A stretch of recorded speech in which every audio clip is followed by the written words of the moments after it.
ವೀಕ್ಷಕರೇ, ನಿಮಗೆಲ್ಲ ತಿಳಿದಿರುವ ಹಾಗೆ ಬಿ.ಪಿ ಅಂತಂದರೆ ಬ್ಲಡ್ ಪ್ರೆಷರ್ ಏನಿದೆ ಅದರಿಂದ ಸಾಕಷ್ಟು ಸಮಸ್ಯೆಗಳು ಬರುತ್ತೆ ಅನ್ನುವಂತಹ ಗೊಂದಲಗಳು ಒಂದಿಷ್ಟು ಜನರಲ್ಲಿದೆ. ಯಾಕಂತಂದರೆ ಒಂದಿಷ್ಟು ಕಾಯಿಲೆಗಳಿಗೆ ಬಿ.ಪಿಯೇ ಕಾರಣ. ಹಾರ್ಟ್ ಡಿಸೀಸ್ ಇರ್ಬೋದು ಅಥವಾ ಕೆಲವೊಮ್ಮೆ ಸ್ಟ್ರೋಕ್ ಆಗೋದಿರ್ಬೋದು. ಇಂತಹ ಕಾಯಿಲೆಗಳಿಗೆ ಬ್ಲಡ್ ಪ್ರೆಷರೇ ಕಾರಣ ಆಗಿರುತ್ತೆ. ಬ್ಲಡ್ ಪ್ರೆಷರ್ ಹೆಚ್ಚಾಗೋದ್ರಿಂದ ಮತ್ತು ಅಥವಾ ಬ್ಲಡ್ ಪ್ರೆಷರ್ ಕಡಿಮೆ ಆಗೋದ್ರಿಂದ ಕೂಡ ಆರೋಗ್ಯ ಸಮಸ್ಯೆಗಳು ಕಾಣಿಸ್ಕೊಳ್ಳುತ್ತೆ ಅನ್ನುವಂತಹ ಒಂದು ಗೊಂದಲಗಳಿದೆ. ಇದನ್ನೆಲ್ಲದರ ಬಗ್ಗೆ ತಿಳಿಸ್ಕೊಡ್ಲಿಕ್ಕೆ ನಮ್ಮ ಜೊತೆ ಇವತ್ತು ಡಾಕ್ಟರ್ ಈಶ್ವರ್ ಪ್ರಸಾದ್ ಅವರಿದ್ದಾರೆ. ಅವ್ರನ್ನ ಮಾತಾಡಿಸ್ತಾ ಹೋಗ್ತೀನಿ.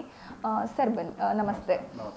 ನಾನು ಆಗಲೇ ಹೇಳಿದಾಗೆ ಒಂದಿಷ್ಟು ಜನರಿಗೆ ಏನಿದು ಬ್ಲಡ್ ಪ್ರೆಷರು ಹೆಚ್ಚಾಗೋದಿರ್ಬೋದು ಅಥವಾ ಕಡಿಮೆ ಆಗೋದಿರ್ಬೋದು, ಎರಡೂ ಕೂಡ ಸಮಸ್ಯೆ ಅಂತ ಹೇಳ್ತಾರೆ.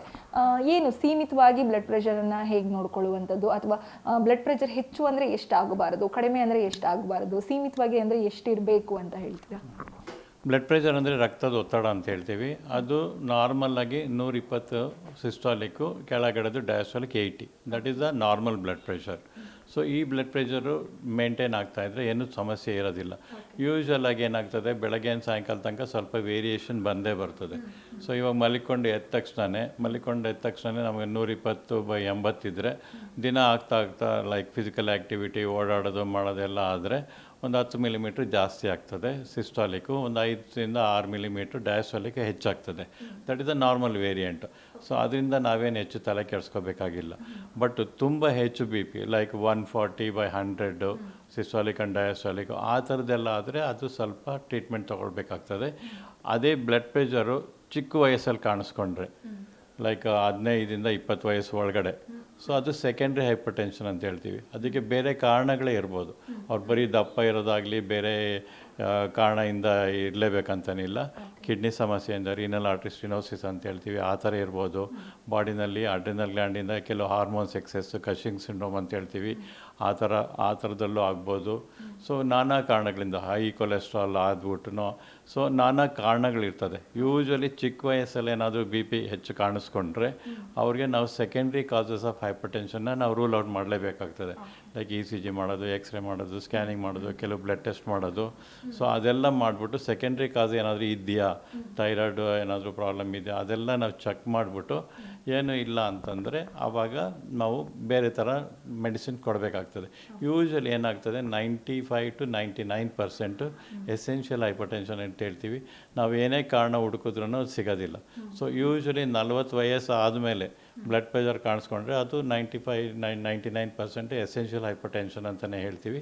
ಆದ್ರೂ ನಾವು ಕೆಲವು ಬೇಸಿಕ್ ಟೆಸ್ಟ್ ಮಾಡಲೇಬೇಕಾಗ್ತದೆ. ಲೈಕ್ ಕೊಲೆಸ್ಟ್ರಾಲು, ಕಿಡ್ನಿದು, ECG, ಇಕೋ, ಆ ಮಿನಿಮಮ್ ಟೆಸ್ಟ್ಗಳು ಮಾಡಲೇಬೇಕಾಗ್ತದೆ.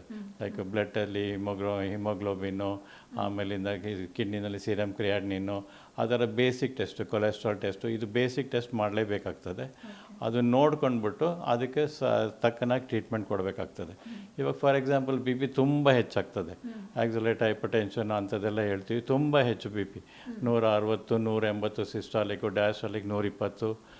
ಅವರು ನನಗೇನು ಗೊತ್ತೇ ಇಲ್ಲ ಅಂತ, ಕೆಲವ್ರಿಗೆ ಸಿಮ್ಟಮ್ ಇಲ್ದಲೇ ಇರ್ಬೋದು. ಯೂಶ್ವಲಿ ಹೆಚ್ಚು ಬಿ.ಪಿ ಇದೆ, ತಲೆನೋವು ಬರ್ತದೆ, ತಲೆ ಚಕ್ಕರ್ ಬರ್ತದೆ, ಅದು ಇರ್ತದೆ. ಸೊ ಅವರದು ಯೂಶ್ವಲಾಗಿ ಅವರು ನೆಗ್ಲೆಕ್ಟ್ ಮಾಡಿಬಿಡ್ತಾರೆ ಬೇರೆ ಏನೋ ಕಾರಣ ಅಂತ.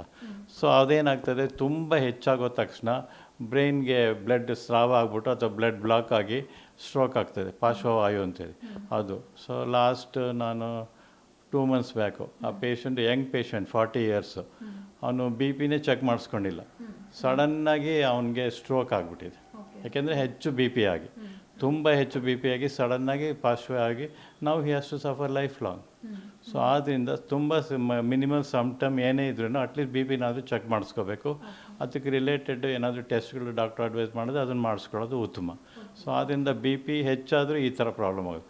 ಬಿ.ಪಿ ತುಂಬ ಕಡಿಮೆ ಆಗಿಬಿಡ್ತದೆ ಕೆಲವ್ರಿಗೆ, 90/60 ಆ ಥರ ಎಲ್ಲ ತುಂಬ ಲೋ ಆದರೆ ಅವ್ರು ನಿಂತ್ಕೊಂಡ ತಕ್ಷಣ ಕೂಸಿದು ಬಿದ್ದೋಗ್ಬಿಡ್ತಾರೆ, ತಲೆ ಚಕ್ಕರ್ ಬಂದು. ಸೊ ಅದು ಕೆಲವು ಸಲ ಜ್ವರ ಬಂದು ಹೋದ್ಮೇಲೆ ಅಥವಾ ಜ್ವರ ಟೈಮಲ್ಲೂ ಬರ್ಬೋದು, ಲೋ ಬಿ.ಪಿ ಆಗ್ಬೋದು. ಅಥವಾ ಕೆಲವು ಆಟೋನಾಮಿಕ್ ಡಿಸ್ಟರ್ಬೆನ್ಸ್ ಅಂತ ಹೇಳ್ತೀವಿ, ಆ ಥರದ್ರಲ್ಲೂ ಅವ್ರಿಗೆ ಬಿ.ಪಿ ಲೋ ಆಗ್ಬೋದು. ಸೊ ಆದ್ದರಿಂದ ಕೆಲವರು ಹೇಳ್ತಾರೆ, ನಾನು ಒಂದೇ ಕಡೆ ನಿಂತ್ಕೊಂಡಿರ್ತೀನಿ 2 ನಿಮಿಷ ತಕ್ಷಣ ನನಗೆ ಬಿದೋಗೋಂಗಾಗುತ್ತೆ ಅಂತ. ಸೊ ಅವ್ರಿಗೆ ಆ ಥರದಲ್ಲೆಲ್ಲ ಪಾಶ್ಚರಲ್ ಹೈಪೋಟೆನ್ಷನ್ ಅಂತ ಹೇಳ್ತೀವಿ. ಸೊ ಅದನ್ನು ಅವರು ನೋಡಿಕೊಂಡು ಚೆಕ್ ಮಾಡಬೇಕಾಗ್ತದೆ.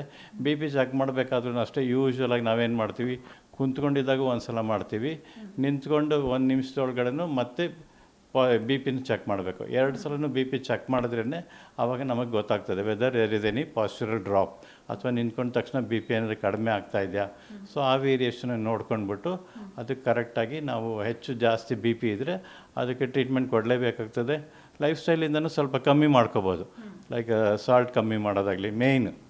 ಮೇಯ್ನ್ ಸಾಲ್ಟ್ ಮಾತ್ರ, ಸೋಡಿಯಂ ಕಂಟೆಂಟ್ ಇರೋ ಸಾಲ್ಟ್ ಮಾತ್ರ ನಾವು ಕಡಿಮೆ ಮಾಡಲೇಬೇಕು ಫುಡ್ಡಲ್ಲಿ. ನಮ್ಮ ಇಂಡಿಯನ್ಸು ಅದು ಎಸ್ಪೆಷಲಿ ಸೌತ್ ಏಷ್ಯನ್ಸ್ ಅಂತಲೇ ಹೇಳ್ಬೋದು, ನಾವು ಆಹಾರದಲ್ಲಿ ತುಂಬ ಸಾಲ್ಟ್ ಉಪಯೋಗಿಸ್ತೀವಿ.